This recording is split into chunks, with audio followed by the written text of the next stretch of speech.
Hello बच्चों, मैं mission ज्ञान से रोहित नामा राजस्थान सरकार व वेदांता के CSR इनिशिएटिव ई कक्षा में आप सभी का स्वागत करता हूं। बच्चों पढ़ रहे हैं कक्षा 12 की राजस्थान बोर्ड सेकेंडरी एजुकेशन यानी कि RBSC के पाठ्यक्रम पर निर्धारित गणित की पुस्तक का चौथा अध्याय सारणिक। इसका पहला भाग हमने पढ़ लिया, उसमें मैंने तुम्हें सारणिक कैसे निकालते हैं वो सिखा दिया। इसके बारे में पूरा तुम्हें ढंग से पढ़ा दिया, इसके गुणधर्मों के बारे में पढ़ा दिया, बहुत सारी बातें हमने पढ़ ली। बच्चों सारी बातें यदि आपके जहन में फिट है तो हम कुछ एग्जाम्पल्स करते हैं।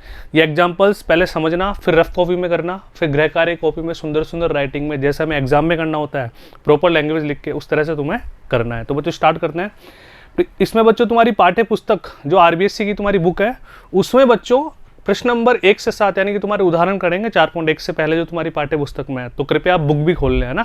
चलो आइए, उदाहरण नंबर 1 क्या कह रहा है, सारणिक 2, 4, 2/2 का सारणिक है, का मान हमें याद करना है। तो बच्चों जैसा मैंने तुम्हें सिखाया इसमें अग्रग यानी कि प्रिंसिपल विकर्ण डायगोनल बच्चों कौन सा होता है, ये वाला। तो हम क्या करेंगे, दिस माइनस दिस, तो 2 गुणा -3, अब माइनस करेंगे 2 गुणा 4, ठीक है। तो यहाँ पे आ गया बच्चों 3 दूनी 6 यानी कि माइनस का 6, ये माइनस का 8 और हमारा आंसर आ गया माइनस का 14 यानी कि इसका डिटर्मिनेंट, इसका जो सारणिक का मान है वो आंसर बच्चों क्या आ गया हमारे पास, माइनस का 14। बात समझ में आ रही है। आगे बढ़ते हैं, बहुत आसान है तो, है ना। उदाहरण नंबर 2 क्या कर रहा है, वही 2/2 का, इसमें थोड़ी सी त्रिकोणमिति आ गई, cos theta minus sine theta, sine theta cos theta का मान ज्ञात कीजिए। तो हमें पता है हम कैसे करते हैं बच्चों, दिस माइनस दिस, तो cos theta into cos theta, cos square theta, ठीक है। माइनस हम अपनी तरफ से लगाते हैं।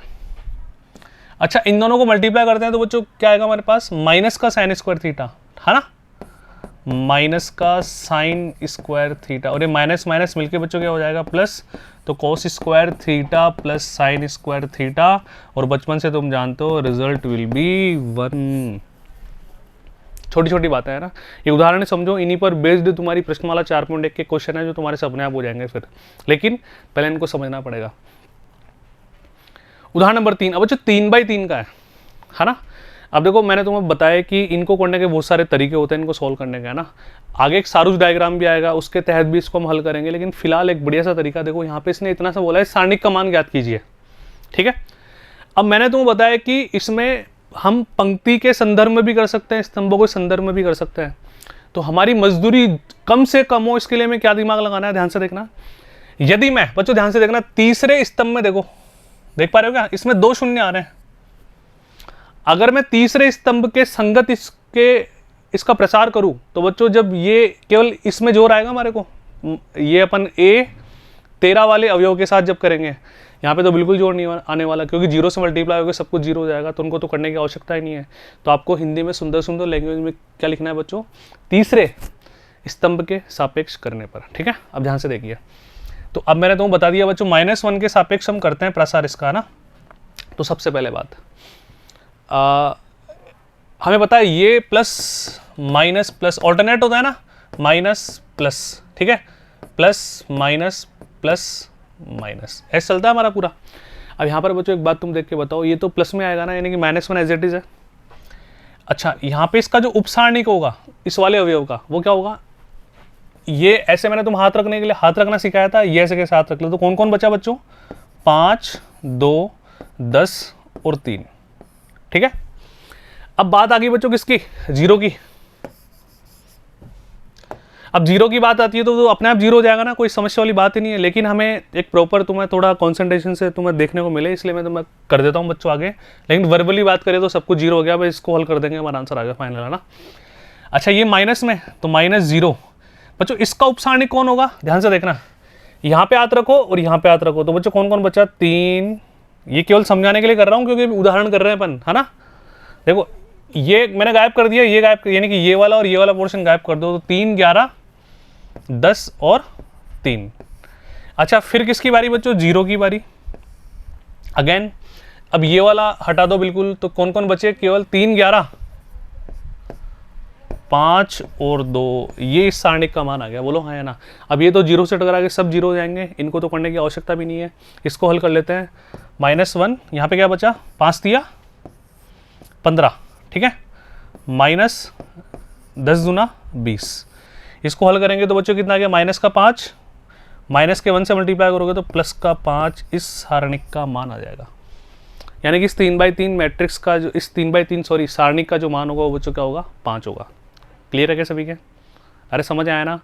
हमने हमारी मजदूरी कम करने के लिए जीरो के सापेक्ष कर लिया। जीरो देखा हमने कि कौन से स्तंभ में कौन से पंक्ति में आ रहे हैं। हमने देखा पहला, दूसरा, तीसरा, तीसरे स्तंभ में 2 जीरो आ रहे थे तो उसके सापेक्ष हमने किया। आप देखो प्रॉपर लैंग्वेज में कैसे इनका प्रसार तृतीय स्तंभ के संगत करने पर लिख लोगे ना इस तरह से। यही तो मैंने तुम्हें समझाया था। ठीक है, चलो आगे बढ़े।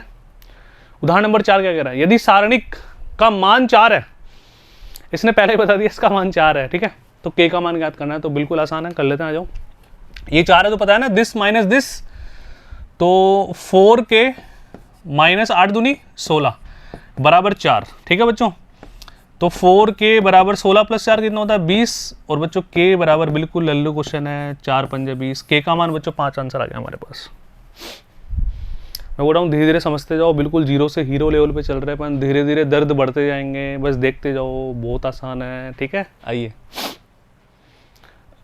सॉरी, अगेन 2/2 का सारणी का बच्चों, इसका मान दे दिया इसने 7। ठीक है बच्चों, हमेशा ध्यान रखो इसमें सारणी और आव्यूह में कन्फ्यूजन होता है ना, तो थोड़ी देर तो रहेगा, बार बार आव्यूह मुंह से निकलेगा, लेकिन आप बिल्कुल धैर्य रखना है ना। सारणिक हो तो k का मान ज्ञात करो, तो बहुत आसान है, स्टार्ट हो जाए। k को k से मल्टीप्लाई करो, k² माइनस अपनी तरफ से लगाओ, 3 को -1 से मल्टीप्लाई करो, -3 और बराबर में कितना है बच्चों 7, तो k² + 3 बराबर 7। ठीक है, यहाँ पे आ जाएगा बच्चों, क्या आएगा बताओ, k² 7 में से 3 गए तो 4 और k का आंसर आ गया +-2, यानी कि 2 वैल्यूज आएंगी बच्चों k की, प्लस का 2 और माइनस का 2। बहुत आसान है, बढ़े आगे थोड़ा सा। उदाहरण नंबर 6 क्या कह रहा है? सारणिक हो तो ये 3/3 की सारणी है, दूसरी पंक्ति के सभी अवयवों के उपसारणिक एवं सहखंड लिखिए तथा सारणिक का मान भी ज्ञात कीजिए। तो मतलब जो सारणिक का मान हमें निकालना है ना, इसके लिए इसने ये नहीं बोला कि आप कौन सी पंक्ति के संदर्भ में करो, किसके संगत करो, लेकिन हम इतना सा दिमाग लगा सकते हैं, अगर दूसरी पंक्ति का सब कुछ निकालना है तो उसी के सापेक्ष करेंगे ना, ताकि अलग से और मजदूरी नहीं करनी पड़ेगी ना। तो बच्चों आ जाओ, सबसे पहले अपन निकालते दूसरी पंक्ति के सभी अवयवों के उपसारणिक। ठीक है, उपसारणिक मैंने पहले वीडियो में तुमको निकालने सिखा दिया बच्चों ढंग से, है ना। तो दूसरी पंक्ति कौन सी है बच्चों? ये वाली। ठीक है ना भाई, पहली पंक्ति, दूसरी, तीसरी, R2 ये वाली है, इसके सापेक्ष अपन निकालते। तो पहले 8 के सापेक्ष निकाले, तो बच्चों 8 के सापेक्ष, 8 के सापेक्ष जो उपसारणिक होगा, तो ध्यान से देखो, उपसारणिक को हम m से शो करेंगे, तो ये हो गया m12। ठीक है, सॉरी देखो ये m11, 12, 13, ये हो गया m21। ठीक है, फिर हमें निकालना है m22 और फिर हमें निकालना है m23। तो पहले अपन उपसारणिक निकाल के तुम्हें दिखा देता हूँ ना, ध्यान से देखना। तो जो m21 क्या होगा, बिल्कुल ध्यान से देखना, m21 हो जाएगा 8 के सापेक्ष, तो ये लीजिए, इसको हटा दीजिए। अगर 8 के सापेक्ष में निकालना है तो बच्चों कौन कौन बता, 4, 1, 3, 7, 4, 1, 3, 7। बच्चों बात समझ में आ रही है सभी के? भाई तुम हाथ रख लेना, तुम्हारी अंगुलियां रख लेना, मैंने लाइन खींच दी। अच्छा, अब m22 की बारी। ठीक है, अच्छा m22 यानी कि 5 के सापेक्ष, ये लीजिए, प्लस का निशान बना दिया। क्या क्या बचा, 2, 1, -1, 7, 2, 1, -1 और 7। अब बच्चों m23, ठीक है, यानी कि 2 के सापेक्ष, तो ये लीजिए, कौन कौन बचा, 2, 4, -1, 3, 2, 4, -1 और 3, ये लीजिए। कोई दिक्कत वाली बात? इसने बोला उपसारणिक, तो बच्चों उपसारणिक मैंने तुम्हें निकाल के बता दी। अब ये क्या कहना चाह रहा है, उपसारणिक का मान ज्ञात करना है ना, तो उपसारणिक के मान ज्ञात करने के लिए इनको m21 बच्चों कितना आ जाएगा, ध्यान से देखना, 7 चौक 28 -3, ये आ गया बच्चों 25। ठीक है, आगे बढ़ो, m22, ये आ गया 7 दूनी 14, 7 दूनी 14, -1 तो +1 हो जाएगा, 14 और 1 15, ये लीजिए। m23, ये बच्चों क्या आ जाएगा हमारे पास, 3 दूनी 6, ठीक है, 6 -4 करोगे तो ऑलरेडी माइनस है, +4 तो 10, है ना, ये आ गया हमारे पास 10। ये हमने उपसारणिक के मान तो निकाल लिए। अब बात करते हैं बच्चों सहखंड, है ना। सहखंड मैंने तुम्हें निकालने बताए थे बच्चों। सहखंड हमेशा क्या होता है, जैसे मान लो A21 कैपिटल A से शो कर रहे हैं बच्चों इसको, तो -1 R प्लस सी, और यहाँ पे क्या आ जाएगा M21, ठीक है। A22 ये वही -1 R प्लस सी M22, ये सेकंड निकालना अपन ने पहले भी सीख लिया, पहला वीडियो देखना बहुत जरूरी है तुम्हारे लिए। -1 R प्लस सी M23, अब स्टार्ट हो जाएगा बच्चों, अब ध्यान से देखना सभी, है ना, बिल्कुल कॉन्सेंट्रेशन से। भाई R का मतलब क्या है पंक्ति, C का मतलब क्या है स्तंभ, यानी कि रो एंड कॉलम। तो यहाँ पे देखो अब ना, -1 R का मान बच्चों 2 है, ठीक है, और C का मान कितना है 1, क्लियर है। अब यहाँ पे आ जाओ, M21 की वैल्यू बच्चों कितनी है हमारे पास है 25, ये लीजिए, आगे बढ़ो जी। -1 R का मान भी 2, C का मान भी 2, इसका मान कितना है बच्चों हमारे पास 15, आगे बढ़ो जी।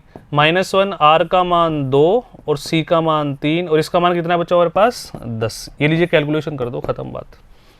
ये तो पहली बार अपन उदाहरण कर रहे हैं इसलिए ऐसे लिख के समझा रहा हूँ, वो तो तुम्हें डायरेक्ट पता होगा ना कि यहाँ पे क्या आएगा। देखो plus minus minus plus minus alternate चलता है हमेशा ना, तो यहाँ पे देखो 2 और 1 3 बच्चों, पावर विषम है तो नेगेटिव, यानी कि जो सेकंड है वो कितना आ गया -25, ठीक है। आगे बढ़ो, पॉजिटिव कोई फर्क नहीं पड़ेगा 15 बच्चों, 2 और 3 5 नेगेटिव, फर्क पड़ेगा -10। तो बच्चों हमने 2 प्रश्न तो कर लिए, इसमें 3 प्रश्न दिए हुए थे, हमने उपसारणिक निकाल लिए M21 M22 M23, दूसरी पंक्ति के अवयवों के संगत, सेकंड हमने निकाल लिए, ठीक है। अब चलते हैं बच्चों, सारणिक का मान भी ज्ञात करना है, तो करें। तो देखो सेकंड तो हमारे पास आएंगे, तो सारणिक का मान वही दूसरी पंक्ति के अवयवों के संगत हम करते हैं बच्चों, है ना। आइए तो स्टार्ट करें। तो एक बार थोड़ा सा हमें वापस ये देखना पड़ेगा क्वेश्चन, ये लीजिए।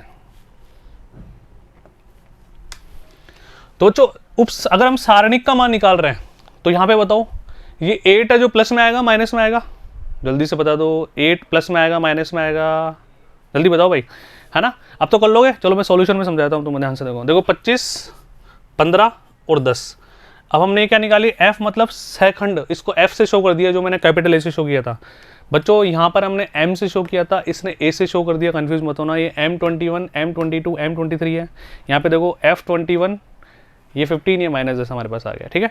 अब यहाँ पे देखो बच्चों, डायरेक्ट सेकंड से डायरेक्ट हम वो डेटा मल्टीप्लाई करते हैं, है ना।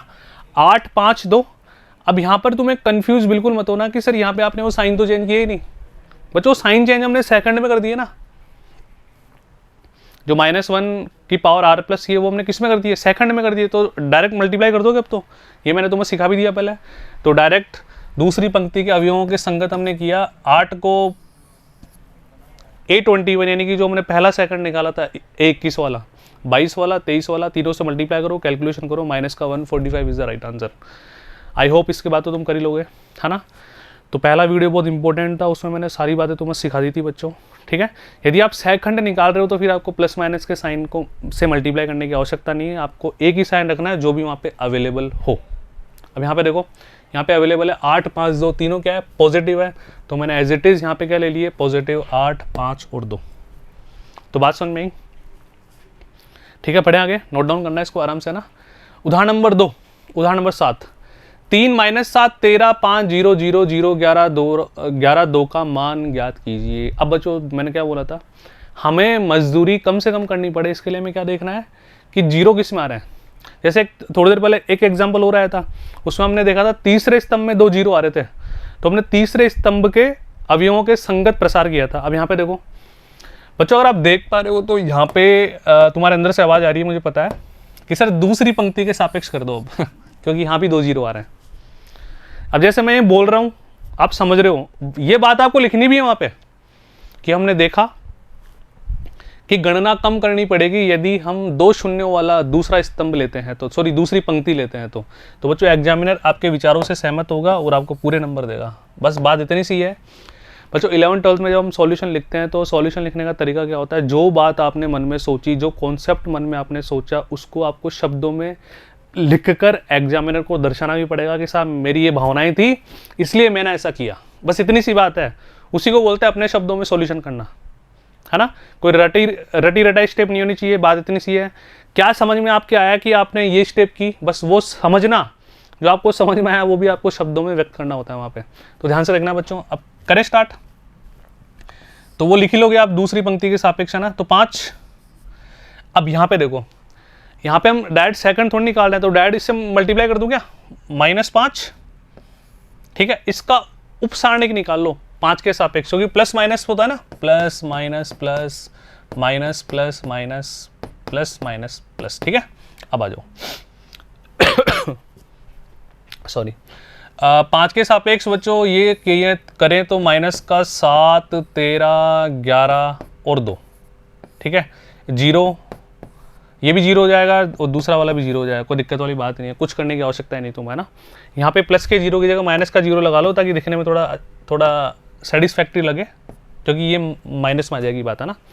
इसको सॉल्व कर दो बच्चों, बहुत आसान है। -5, ठीक है, माइनस का 14, और यहाँ हमारे पास बच्चों कितना आ गया, माइनस का 143,